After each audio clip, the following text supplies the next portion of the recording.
So we will talk about multiple factor inheritance, polygenic inheritance, quantitative character or additive gene action.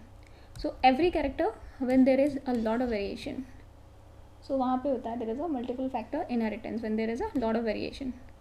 So we can जैसे we can classify tall और dwarf, छोटा बड़ा, लेकिन बहुत सारे variations होते हैं. So multiple allele एक single factor inheritance. तो हम यहाँ पे बात करें मल्टीपल फैक्टर इनहेरिटेंस या पॉलीजेनिक इनहेरिटेंस, क्वांटिटेटिव कैरेक्टर या एडिटिव जीन एक्शन.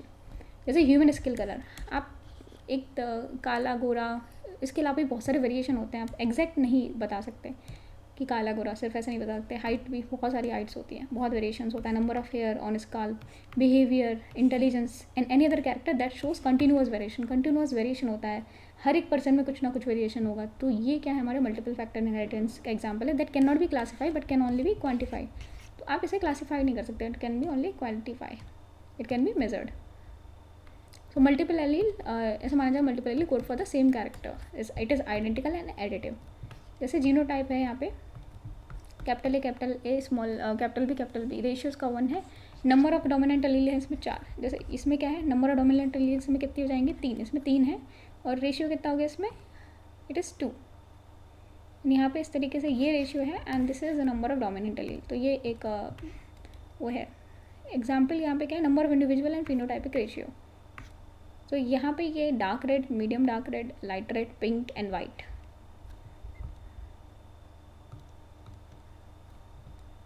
तो यहाँ पे multiple alleles are coding for same character. और हर एक जो मल्टीपल एलील का जो भी इफेक्ट होता है, it is identical and additive. तो जैसे कलर की एग्जांपल है, तो डार्क रेड जैसे 1 हो गया, मीडियम डार्क रेड 4 हो गए.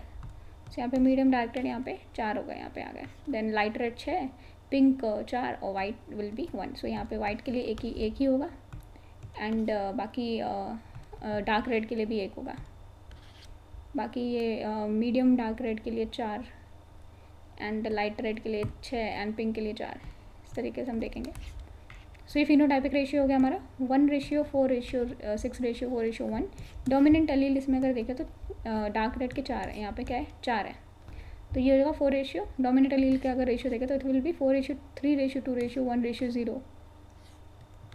क्योंकि यहाँ पे 4 डोमिनेंट एलील है, फिर यहाँ पे 3 है, फिर यहाँ पे 2 है, फिर यहाँ पे 1 है, फिर यहाँ पे 0 होगा. सो यहाँ पे 4:3:2:1:0 जो डोमिनेंट एलील का रेशियो है. सो इन मल्टीपल फैक्टर इनहेरिटेंस की बात करें, A B they both for जैसे 2 एलील दोनों they are coding for height. Capital A each dominant allele है coding for same character. Expression of each dominant allele equal है, क्या है, आइडेंटिकल है and also it is additive. जैसे 1 ml of pigment अगर है तो वाइट होगा, 2 ml पिगमेंट पिंक हो जाएगा, 3 ml पिगमेंट है तो लाइट रेड हो जाएगा, 4 ml pigment medium dark red, 5 ml pigment dark red. तो इस तरीके से हर एक जैसे जैसे ml बढ़ जा रहा है तो उनका इफेक्ट क्या बढ़ रहा है, एडिटिव है. So when more than 1 gene code for the single character, इसको बोलते हैं पॉलीजेनिक इनहेरिटेंस. मतलब एक से ज़्यादा जीन एक ही सिंगल कैरेक्टर को कोड करें तो उसे बोलते हैं polygenic inheritance. Each gene is such inheritance, इसको बोलते हैं पॉलीजीन. हर एक जीन को बोलते हैं polygene. So each polygene usually have 2 allele, dominant and recessive. हर एक जीन में 2 एलील होंगे, डोमिनेंट एंड रिसेसिव. जैसे हमने देखा था AABB, तो 2 एलील होंगे. जैसे यहाँ पे क्या होगा AABB. सो हर एक जीन में जो डोमिनेंट होंगे रिसेसिव भी होंगे हर एक पॉलीजीन में. तो the expression of each dominant allele is equal and identical and additive. जो भी डोमिनेंट जीन होगा, जैसे ये है AABB, तो इनका जो एक्सप्रेशन होगा दोनों का, it will be equal, identical and additive. Therefore the dominant alleles are also positive allele. Dominant allele को पॉजिटिव बोलते हैं. जैसे कैपिटल ए का A B एंड BB, इसमें लाइट रेड कलर होगा. तो सबका जो भी इफेक्ट होगा आइडेंटिकल एंड एडिटिव होगा. और रिसेसिव एलील की बात करें, they do not contribute to the phenotype, therefore they are called negative alleles. ये फिनोटाइप में कॉन्ट्रीब्यूट नहीं करते, that's why they are called negative allele.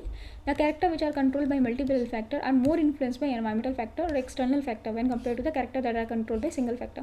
तो जो फैक्टर जो मल्टीपल फैक्टर से कंट्रोल होते हैं वो एनवायरमेंटल फैक्टर से ज़्यादा इन्फ्लुएंस होता है. बिकॉज ऐसा देखते हैं कि बहुत सारे जीन हैं, सपोज ये पूरा DNA है, DNA में बहुत सारे जीन है, ये जीन भी हाइट के लिए कोड करा, ये भी हाइट के लिए करा, ये भी हाइट के लिए करा.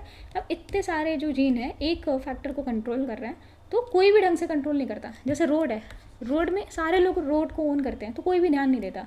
वैसे ही ये जीन पे कोई ध्यान नहीं दे रहा, ज़्यादा सही से ध्यान नहीं दे पाते. इसलिए एनवायरमेंटल फैक्टर से, जो मल्टीपल फैक्टर से जो कैरेक्टर इन्फ्लुएंस्ड होता है वो एनवायरमेंटल फैक्टर से ज़्यादा इन्फ्लुएंस्ड होता है. जैसे proper nutrition influence intelligence and height. अगर हम प्रॉपर न्यूट्रिशन देंगे, मतलब एनवायरनमेंट अच्छे से देंगे, तो हाइट एंड इंटेलिजेंस पे काफ़ी फ़र्क पड़ता है. Because it is influenced by, it is control by multiple factors.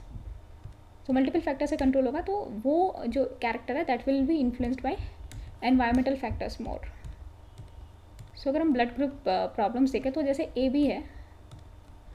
Okay, so we will see in the next video.